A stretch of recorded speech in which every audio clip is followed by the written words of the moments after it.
లభ్యమయ్యే భూమి హక్కుల రికార్డుల ఆధారంగా నిర్ణయించబడింది అధ్యక్ష. కావున భూమి కలిగిన వారు సాగు చేయకపోయినా ఈ పథకానికి అర్హులయ్యారు అధ్యక్ష.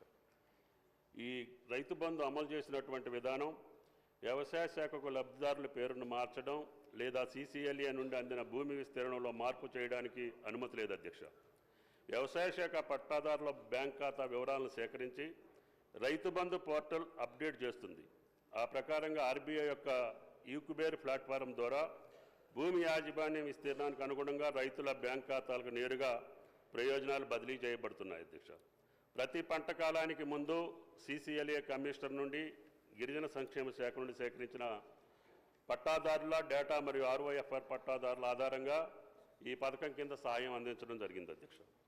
ఈ పథకం ప్రారంభం అయినప్పటి నుండి 12 సీజన్లకు గాను 80,000 కోట్ల 453.41 కోట్లు రైతు బంధు కింద రైతులకు విడుదల చేయడం జరిగింది అధ్యక్ష.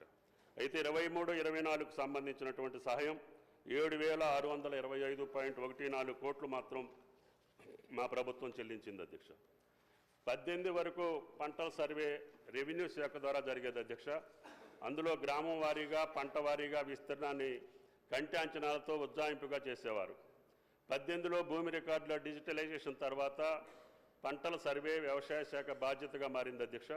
వానాకాలం 19 నాటికి AEOలు మొబైల్ యాప్ సహాయంతో పంటల నగదు సర్వే ప్రారంభించారు అధ్యక్ష. 19 పంటల నమోదు ప్రారంభం నుంచి రైతు వారీగా రైతు బంధు సహాయం పొందిన విస్తీర్ణం మరియు వారి పంట వేసిన విస్తీర్ణం విశ్లేషణ చేయగా సుమారు 21,283.66 కోట్ల సాగు చేయని భూముల కోసం విడుదలయ్యాయని గమనించడం జరిగింది అధ్యక్ష. ఆ టేబుల్ కూడా మీకు నోట్లో ఏ సంవత్సరంలో ఎంత జరిగింది అనేది కూడా మీకు వివరాలు ఇచ్చాం అధ్యక్ష. దీనివల్ల రైతు భూమిని సాగు చేస్తే మాత్రమే ప్రయోజనాలు ఇవ్వాలి అధ్యక్ష. GORT నెంబర్ 231 ప్రకారం ఈ పథకం యొక్క ముఖ్య ఉద్దేశం అధ్యక్ష. కానీ దీన్ని స్పష్టంగా పేర్కొన్నప్పటికీ అమల్లో చాలా వ్యత్యాసం కనపడుతుంది అధ్యక్ష. అదేవిధంగా గౌరవ సభ్యుల పరిశీలనార్థం కేంద్ర ప్రభుత్వం అమలు చేస్తున్నటువంటి PM కిసాన్ యోజన కూడా ఈ యొక్క టేబుల్లో మీకు పొందుపరచడం జరిగింది అధ్యక్ష.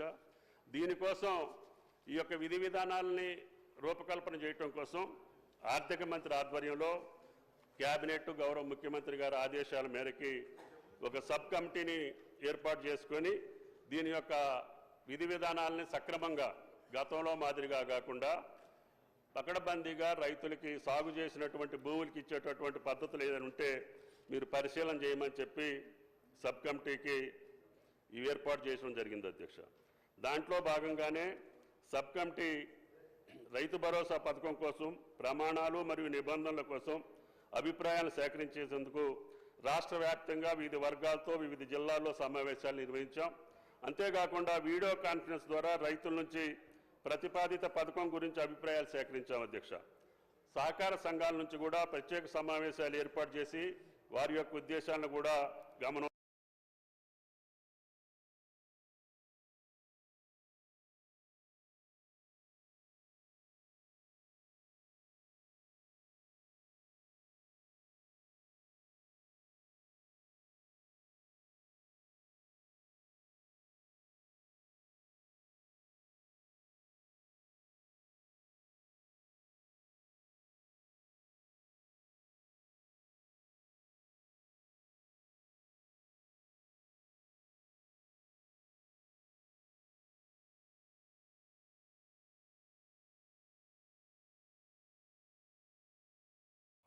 కాబట్టి రేపు రాబోయే రోజుల్లో నిజమైనటువంటి సాగు చేసినటువంటి రైతుకి ఏ రకంగా ఇవ్వాలి అనేది మీ సూచనల ద్వారా తీసుకొని తప్పకుండా సంక్రాంతి పండుగ కల్లా విధి విధానాలు రూపకల్పన చేసి సంక్రాంతికి రైతు భరోసా ఇవ్వడానికి ఈ ప్రభుత్వం సిద్ధంగా ఉందని చెప్పి విజ్ఞప్తి చేస్తూ కేంద్ర ప్రభుత్వం యొక్క పథకంలో ఉన్నటువంటి విధి విధానాలు కూడా మీ ముందుంచాం అధ్యక్ష.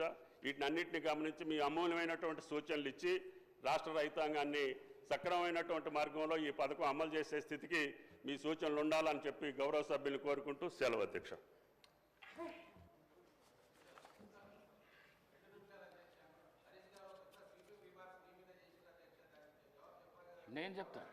నేనే చెప్తా